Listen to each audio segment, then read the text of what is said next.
আমরা আজ কেরালা হাইকোর্টের একটি অত্যন্ত গুরুত্বপূর্ণ রায় নিয়ে আলোচনা করব, যা হাজারো বিচ্ছেদপ্রাপ্ত নারীর জন্য আশার আলো হতে পারে। আদালত এই রায়ে স্পষ্ট ভাষায় জানিয়ে দিয়েছে যে এককালীন টাকার বিনিময়ে আপোস হলেও ভবিষ্যতে স্ত্রীর ভরণপোষণের অধিকার সম্পূর্ণভাবে শেষ হয়ে যায় না। ঘটনাটি মূলত কেরালার এক ডিভোর্সি স্ত্রী এবং তার সন্তানের ভরণপোষণ সংক্রান্ত মামলাকে ঘিরে। ঘটনার পটভূমি: একজন ডিভোর্সি মহিলা এবং তার পুত্র পারিবারিক আদালতে একটি আবেদন করেন। তাদের দাবি ছিল প্রতি মাসে ৫,০০০ টাকা করে ভরণপোষণ এবং পূর্বের বকেয়া হিসেবে ৩,৬০,০০০ টাকা প্রাপ্য।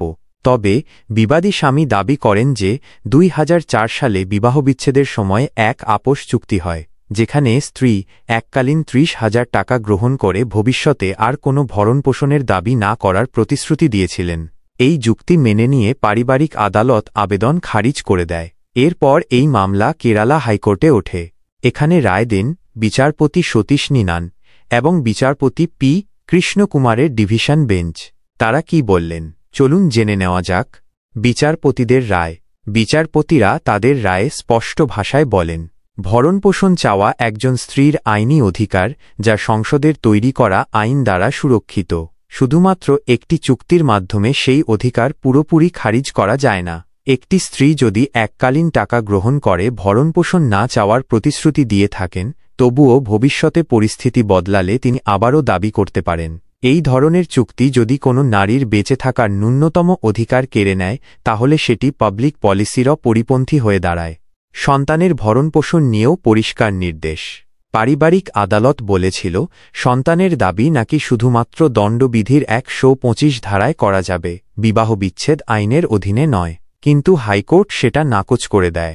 আদালত বলেছে, ১৮৬৯ সালের ভারতীয় বিবাহবিচ্ছেদ আইনের ৪৪ ধারা অনুযায়ী বিচ্ছেদের পরেও সন্তানের হেফাজত, ভরণপোষণ ও শিক্ষার দায়িত্ব নিয়ে আদালত আদেশ দিতে পারে। তাই সন্তানও এই আইনের অধীনেই ভরণপোষণ চাইতে পারে। আদালতের চূড়ান্ত পর্যবেক্ষণ: চুক্তিতে লেখা থাকলেও যে স্ত্রী ভবিষ্যতে আর ভরণপোষণ চাইবেন না, তা সর্বদা তার বিরুদ্ধে ব্যবহার করা যাবে না।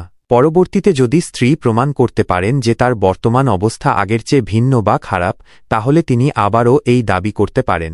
এই ধরনের চুক্তি কোনো নারীকে মানবিক ও সামাজিক অধিকার থেকে বঞ্চিত করতে পারে না। পরিণামে কি হল?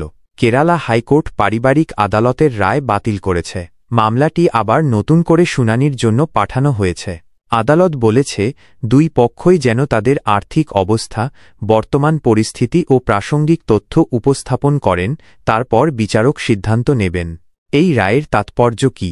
এই রায় অসংখ্য বিচ্ছেদপ্রাপ্ত নারীর জন্য গুরুত্বপূর্ণ, কারণ এটা স্পষ্ট করে দেয়, ডিভোর্সের সময় একটা চুক্তি করলেই ভবিষ্যতে যদি সমস্যা হয়, তাহলে নারী বা সন্তানের অধিকার পুরোপুরি শেষ হয়ে যায় না।